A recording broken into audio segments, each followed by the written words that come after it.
आज का अपना पहला चैप्टर रहेगा जनरल एनाटॉमी के अंदर इंट्रोडक्शन। इंट्रोडक्शन में पढ़ेंगे डेफिनेशन। दूसरा चैप्टर रहेगा टर्मिनोलॉजी। टर्मिनोलॉजी में पढ़ेंगे पोजीशन, प्लेन, टर्म्स और जॉइंट मूवमेंट। तो चलिए शुरू करते हैं इंट्रोडक्शन से। इंट्रोडक्शन में सबसे पहले देखेंगे डेफिनेशन। एनाटॉमी की डेफिनेशन क्या होती है? एनाटॉमी की डेफिनेशन होती है the branch of medical science in which we dissect the human body and study the body structure scientifically. ये एक मेडिकल साइंस की ऐसी ब्रांच है जिसके अंदर बॉडी को कट करते हैं और साइंटिफिक वे में उसकी स्टडी करते हैं। ये एनाटॉमी की डेफिनेशन होती है। एनाटॉमी ग्रीक वर्ड है। एनाटॉमी वर्ड एक ग्रीक वर्ड है जिसके दो कंपोनेंट से मिलकर बना होता है एना प्लस टॉमी। एना मीन्स अप और टॉमी मीन्स कटिंग। तो दोनों को मिला के क्या बोला? Cutting up. एनाटॉमी का मतलब क्या हुआ? Cutting up. Simple meaning of anatomy. Anatomy का सिंपल मीनिंग क्या है? To cutting and observation is the simple meaning of anatomy. Father of anatomy Herophilus. Father of modern anatomy Vesalius. World anatomy day कब celebrate करते हैं? World anatomy day 15 अक्टूबर को celebrate करते हैं। जब ह्यूमन बॉडी को डायसेक्ट करते हैं स्टडी करने के लिए तो कितने लेयर्स में डिवाइड करते हैं? 5 लेयर्स में टोटल डिवाइड करते हैं। आउटर टू इनसाइड अपन पढ़ेंगे। सबसे आउटर लेयर होती है स्किन, फिर जस्ट उसके नीचे सुपरफिशियल फेसिया, उसके नीचे डीप फेसिया और उसके नीचे मसल्स और उसके सबसे अंदर की तरफ बोन्स। सबसे आउटर कौन सी होती है? स्किन। और सबसे अंदर वाली इनसाइड बोन। क्योंकि आउटर सरफेस पे स्किन होती है तो सबसे आउटर लेयर हो गई और सबसे अंदर की तरफ बोन्स होती है। Divisions of anatomy. एनाटॉमी बहुत ब्रॉड सब्जेक्ट है तो इसको पढ़ना बहुत मुश्किल हो जाता है, इसलिए इसको डिविजन्स में डिवाइड किया है। सबसे पहला डिवीजन है cadaveric anatomy. Cadaveric anatomy. Cadaver का मतलब क्या होता है? कैडेवर का मतलब होता है डेड प्रिजर्व बॉडी। कैडेवर का मतलब ये होता है। कैडेवरिक एनाटॉमी को मैक्रोस्कोपिक एनाटॉमी और ग्रॉस एनाटॉमी बोलते हैं। तो कैडेवर एनाटॉमी को दो पार्ट में डिवाइड किया है, regional anatomy, systemic anatomy. Regional anatomy के अंदर टोटल 6 रीजन्स में एनाटॉमी को डिवाइड किया है। कौन कौन से? Head and neck, brain, thorax, abdomen, upper limb और लोअर लिम्ब। देखो ये रहा डायग्राम में हेड एंड नेक, फिर सेकंड नंबर पे ब्रेन, थर्ड नंबर पे थोरैक्स, फोर्थ नंबर पे एब्डोमेन, फिफ्थ नंबर पे अपर लिम्ब और सिक्स नंबर पे लोअर लिम्ब। टोटल 6 रीजन्स में डिवाइड किया है। सिस्टमिक एनाटॉमी को, सिस्टमिक एनाटॉमी में एनाटॉमी को टोटल 12 सिस्टम में डिवाइड किया है। क्योंकि बहुत बड़ा सब्जेक्ट है एनाटॉमी तो इसलिए सिस्टम वाइज इसको पढ़ेंगे। सिस्टमिक एनाटॉमी में पहला सिस्टम आता है इंटेगुमेंट्री सिस्टम, सेकंड नंबर पे स्केलेटन सिस्टम, थर्ड नंबर पे आर्टिकुलर सिस्टम, फोर्थ नंबर पे मस्कुलर सिस्टम, फिर nervous system, cardiovascular system, lymphatic system, endocrine system, digestive system, respiratory system, reproductive system, urinary system. Total कितने system हो गए? 12 system हो गए। 12 system को स्ट्रक्चर से अपन समझते हैं। स्ट्रक्चर में इनके वर्क्स भी लिखे हुए हैं और कौन कौन से ऑर्गन मिलके ये सिस्टम बनाते हैं ये सब लिखे हुए हैं। तो वर्क्स को तो अपन जब इनको डिटेल से पढ़ेंगे सिस्टम वाइज तब अच्छे से समझ लेंगे। फिर भी एक बार जनरल नॉलेज के लिए इनको पढ़ लेना, सभी के वर्क्स मैंने लिखे हुए हैं। तो चलिए शुरू करते हैं इंटेगुमेंट्री सिस्टम। इंटेगुमेंट्री सिस्टम में कौन कौन से ऑर्गन्स होते हैं? हेयर, स्किन और नेल्स, ये तीनों मिलके इंटेगुमेंट्री सिस्टम बनाते हैं। फिर सेकंड नंबर पर आता है स्केलेटन सिस्टम। स्केलेटन सिस्टम में कार्टिलेज, बोन्स एंड जॉइंट्स। फिर आता है मस्कुलर सिस्टम। मस्कुलर सिस्टम में स्केलेटन मसल्स और टेंडन्स। नेक्स्ट है नर्वस सिस्टम। नर्वस सिस्टम में ब्रेन, स्पाइनल कॉर्ड और पेरिफेरल नर्व। फिर आता है एंडोक्राइन सिस्टम। एंडोक्राइन सिस्टम में pituitary gland, thyroid gland, pancreas और adrenal gland and testis. Male में टेस्टिस, फीमेल में ओवरीज। फिर नेक्स्ट है कार्डियोवैस्कुलर सिस्टम।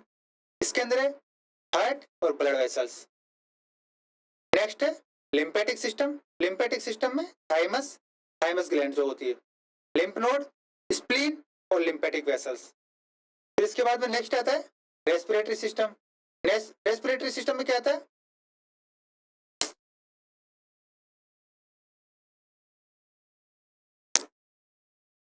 इसके बाद में नेक्स्ट है रेस्पिरेटरी सिस्टम। रेस्पिरेटरी सिस्टम में कौन कौन से ऑर्गन आते हैं? नेजल पैसेज, ट्रैकिया और लंग्स। फिर नेक्स्ट आता है डाइजेस्टिव सिस्टम। डाइजेस्टिव सिस्टम में कौन कौन से ऑर्गन आते हैं? Stomach, liver, gall bladder, large intestine, small intestine. फिर नेक्स्ट आता है यूरिनरी सिस्टम। यूरिनरी सिस्टम में कौन कौन से ऑर्गन आते हैं? किडनी और यूरिनरी ब्लैडर। नेक्स्ट आता है male reproductive system and female reproductive system. Reproductive system को दो पार्ट में डिवाइड किया, मेल और फीमेल दोनों में। तो मेल रिप्रोडक्टिव सिस्टम में एपिडिडाइमस और टेस्टिस। फीमेल रिप्रोडक्टिव सिस्टम में मेमरी ग्लैंड्स, ओवरीज और यूट्रस। ये अपना ग्रॉस एनाटॉमी कंप्लीट हुआ। फिर इसके बाद में सेकंड नंबर का डिवीजन है लिविंग एनाटॉमी। लिविंग एनाटॉमी में चार चीजें आती है, इंस्पेक्शन, पाल्पेशन, परकशन और ऑस्कल्टेशन। टोटल चार चीजें हो गई। तो सबसे पहले नंबर पे आता है इंस्पेक्शन। इंस्पेक्शन क्या होता है? जैसे अपन कहते हैं टीम आई हुई इंस्पेक्शन के लिए, तो इंस्पेक्शन में क्या करती है? सिर्फ देख के जाती है, चेक करती है, तो विजुअल एग्जामिनेशन करती है, तो उसको क्या बोलेंगे? इंस्पेक्शन। अब इंस्पेक्शन में क्या क्या इंक्लूड होता है? फिजिकल अपीयरेंस, भाई टोल है या शॉर्ट है, ऑर्डर्स, बॉडी पोजीशन, कौन सी पोजीशन में खड़ा है, शेप, कैसी शेप है, ये इंस्पेक्शन के अंदर आ गई, जो विजुअल एग्जामिनेशन से अपन करते हैं। सेकंड नंबर पे पाल्पेशन। पाल्पेशन क्या होता है? Check the body by hand. किसी भी ऑर्गन को फील करके देखते हैं अपने हाथों से, वो पाल्पेशन के अंदर आता है।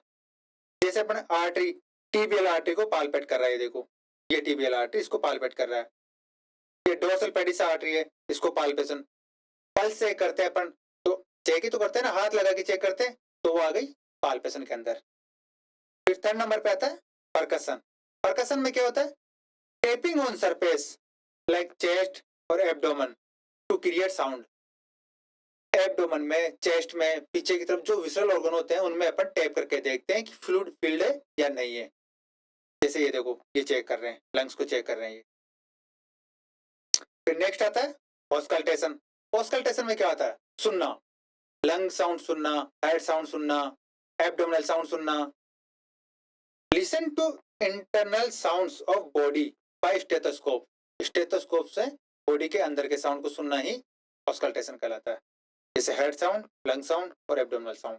ये देखो, ये लंग्स को साउंड कर रहे हैं। इसके बाद में नेक्स्ट डिवीजन आता है एम्ब्रियोलॉजी। इसको डेवलपमेंटल एनाटॉमी बोलते हैं। एम्ब्रियोलॉजी क्या होती है? फर्टिलाइजेशन से लेकर बर्थ तक के प्रोसेस को एम्ब्रियोलॉजी बोलते हैं, जो कि पेरिनेटल डेवलपमेंट होता है। फिर नेक्स्ट आता है माइक्रोस्कोपिक एनाटॉमी। इसको हिस्टोलॉजी बोलते हैं। Study of structure at the cellular और टिश्यू लेवल बाय माइक्रोस्कोप। पहली थी मैक्रोस्कोपिक एनाटॉमी। मैक्रोस्कोपिक एनाटॉमी में अपने को माइक्रोस्कोप की जरूरत नहीं होती, अपन आंखों से जो देख सकते हैं वो मैक्रोस्कोपिक एनाटॉमी में आती है। और माइक्रोस्कोप से जो देखते हैं, जैसे टिश्यूज रहा, सेल्स रही, ये सब माइक्रोस्कोपिक एनाटॉमी के अंदर आता है। फिर आती है सरफेस एनाटॉमी, अगला डिवीजन। सरफेस एनाटॉमी में क्या करते हैं? डीपर पार्ट्स, कोई भी अंदर के पार्ट्स को डाइसेक्ट किया बिना बाहर से अपन टच करके देख सकते हैं। जैसे रिब्स है, रिब्स को अपन फील कर सकते हैं कि यहाँ पे रिब्स है, रिब केज में रिब्स को फील कर सकते हैं। जुगुलर नोच यहाँ पे होती है स्टर्नम के जस्ट ऊपर, तो जुगुलर नोच को अपन फील कर सकते हैं। तो कोई भी डीपर पार्ट्स होते हैं, लेकिन डाइसेक्शन किए बिना अपन उनको फील कर सकते हैं, वो सरफेस एनाटॉमी में आते हैं, मतलब सरफेस से चेक कर सकते हैं। नेक्स्ट आता है फिजिकल एंथ्रोपोलॉजी। फिजिकल एंथ्रोपोलॉजी क्या होता है? Biological study of human beings. Human beings की बायोलॉजिकल स्टडी, जैसे इवोल्यूशंस, इनकी स्टडी करना ही फिजिकल एंथ्रोपोलॉजी के अंदर आता है। नेक्स्ट आता है एप्लाइड एनाटॉमी। एप्लाइड एनाटॉमी में क्या होता है? अपन ने इतनी पढ़ाई की, सब चीजें सीखी, ऑस्कल्टेट करना, परकशन करना, सब चीज सीखने के बाद उसको क्लिनिकल वे में अपन अप्लाई करते हैं, उसको एप्लाइड एनाटॉमी बोलते हैं। Applying the knowledge on clinical scenarios like surgeries, physical examination और डायग्नोसिस, इसको बोलते हैं एप्लाइड एनाटॉमी। नेक्स्ट आती है experimental anatomy. Use the experiment to create new knowledge. नए नए एक्सपेरिमेंट होते रहते हैं साइंस के अंदर, तो नई नॉलेज क्रिएट करने के लिए अपने एक्सपेरिमेंट करते हैं, वो सब एक्सपेरिमेंटल एनाटॉमी के अंदर आता है। नेक्स्ट आता है जेनेटिक्स। जेनेटिक्स में क्या होता है? Study of gene and their impact on inheritance. Genes की स्टडी करते हैं और उनका इंपैक्ट इनहेरिटेंस पे देखते हैं, उसको जेनेटिक्स बोलते हैं। फिर नेक्स्ट आता है रेडियोग्राफिक या इमेजिंग एनाटॉमी। इसमें क्या होता है? अंदर के कई ऑर्गन ऐसे हैं जिनको अपन देख भी नहीं सकते बिना कट किए, और कट करने के बाद जैसे हर टाइम पे अपन कट थोड़ी करेंगे बॉडी को और देखेंगे उनको ऑर्गन्स को, इसलिए जैसे रेडियोग्राफी से एक्सरे करते हैं अपन लंग्स का, एब्डोमेन एक्सरे करते हैं, इंटेस्टाइन का, तो एक्सरे से अपन जो चीज देखते हैं ना, उसको रेडियोग्राफिक या इमेजिंग एनाटॉमी बोलते हैं। इमेजेस द्वारा देखते हैं डीपर पार्ट्स को, जैसे सीटी स्कैन, एमआरआई, एक्सरे, इनको रेडियोग्राफिक एनाटॉमी इसलिए बोलते हैं क्योंकि रेडियोलॉजी, रेडियोलॉजी के डिपार्टमेंट में आता है रेडियस डालते हैं अपन, रेडिएशन, और उससे अपन इनकी इमेज को चेक करते हैं, देखते हैं, इसलिए इनको रेडियोग्राफिक या इमेजिंग एनाटॉमी बोलते हैं। सबसे नेक्स्ट और लास्ट नंबर पे डिवीजन आता है कंपैरेटिव एनाटॉमी। कंपैरेटिव एनाटॉमी में क्या होता है, एक स्पीसीज को दूसरी स्पीसीज से कंपेयर करके देखते हैं। जैसे ह्यूमन को एनिमल से कंपेयर कर लिया अपन ने, अपनी बॉडी स्ट्रक्चर अलग है, उनकी बॉडी स्ट्रक्चर अलग है, तो उसको कंपैरेटिव एनाटॉमी में लेते हैं। Compares anatomical structure across different species to understand evolutionary relationship. Evolution को समझने के लिए एक स्पीसीज को दूसरी स्पीसीज से कंपेयर करते हैं, उसको कंपैरेटिव एनाटॉमी। ये एक टेबल है, विश्राम सिंह बुक है एनाटॉमी की, वहां से मैंने टेबल पिक की है, अच्छी है। इसके अंदर जितने भी चीजें लिखी हुई है बहुत इंपॉर्टेंट टॉपिक है, आप इनको रीड कर लेना। एग्जाम्स में, पीजी के एग्जाम्स में, वाइवा में, कभी कभी कॉलेज यूनिवर्सिटी के एग्जाम में 2-2 मार्क्स के क्वेश्चन आ जाते हैं यहाँ से, प्लीज आप इनको देख लेना एक बार। और इसी के साथ अपना इंट्रोडक्शन वाला चैप्टर खत्म होता है, जिसमें अपन ने क्या देखा, डेफिनेशन और जनरल एनाटॉमी का इंट्रोडक्शन देखा अपन ने, डिविजन्स ये सब देखा। चलिए अपन नेक्स्ट चैप्टर में पढ़ेंगे अपन टर्मिनोलॉजी, तो ये चैप्टर यहीं पे खत्म होता है।